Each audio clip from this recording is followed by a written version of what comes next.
Welcome back to my channel exploring with Pinky. পৌষ মাস কিন্তু বলতে গেলে প্রায় শেষই, আর পৌষ মাস মানেই কিন্তু পিঠেপুলির মাস।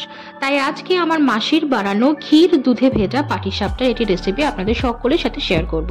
প্রথমে নারকেলটা ভালো করে কুড়ে নেব, তারপর কড়াইতে কুড়োনো নারকেল গুঁড়ো দিয়ে আর ওর মধ্যে দিয়ে দেবো একটুখানি নলেন গুড়।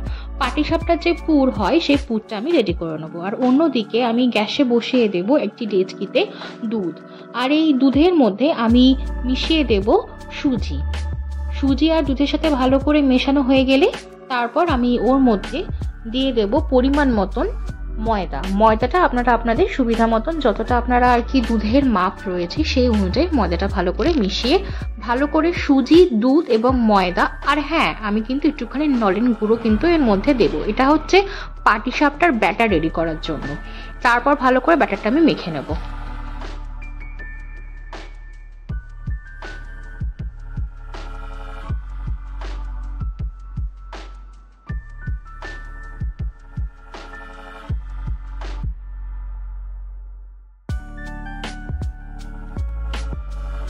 আমি একটা ফ্রাইং প্যান নিয়ে নিয়েছি এবং বেগুনের ডগা নিয়ে ওর মধ্যে একটুখানি তেল দিয়ে আমি হালকা করে গরম করে নেবো। আর হ্যাঁ, পিঠে তৈরি করার সময় কিন্তু গ্যাসটাকে একদম স্টিমে রাখতে হবে।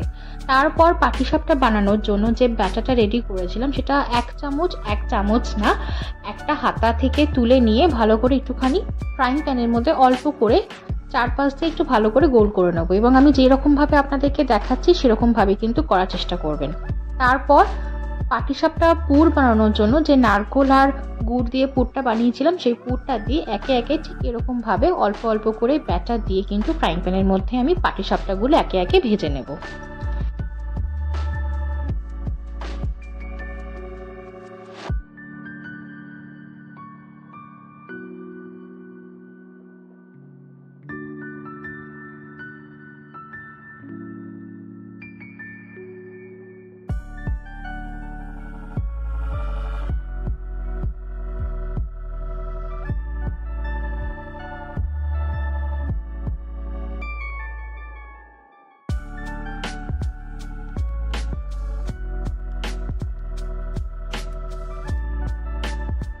একে একে সমস্ত রকম পাটিসাপটাগুলো ঠিক এরকম ভাবে বানিয়ে নিতে হবে, এবং বানিয়ে নেওয়ার পর অন্যদিকে একটি কড়াইতে আমি দুধ দিয়ে হালকা করে গরম করে নিয়েছি দুধটা, এবং এই দুধের মধ্যে আমি দিয়ে দিয়েছি গুঁড়ো দুধ।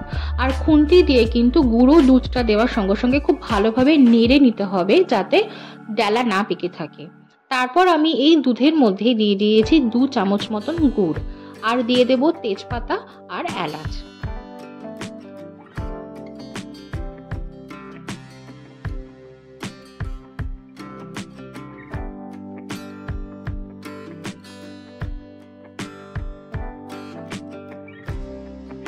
তারপর দুধটাকে একটুখানি জাল দিতে হবে, এবং একটা পাত্রের মধ্যে যে পাটিসাপটাগুলো আমি রেডি করে রেখেছিলাম সেই পাটিসাপটার ওপরে আমি এই দুধটা ঢেলে দেবো। ব্যাস, আমার রেডি হয়ে গেল ক্ষীর দুধে ভেজা পাটিসাপটা। সত্যি খেতে কিন্তু চমৎকার লাগে। আপনারা কিন্তু অবশ্যই বাড়িতে একবার আমার মাসির এই রেসিপিটা ট্রাই করে দেখবেন। আর হ্যাঁ, ভিডিওটি ভালো লেগে থাকলে যথারীতি লাইক, শেয়ার আর সাবস্ক্রাইব করতে ভুলবেন না। ভালো থাকবেন, বাই।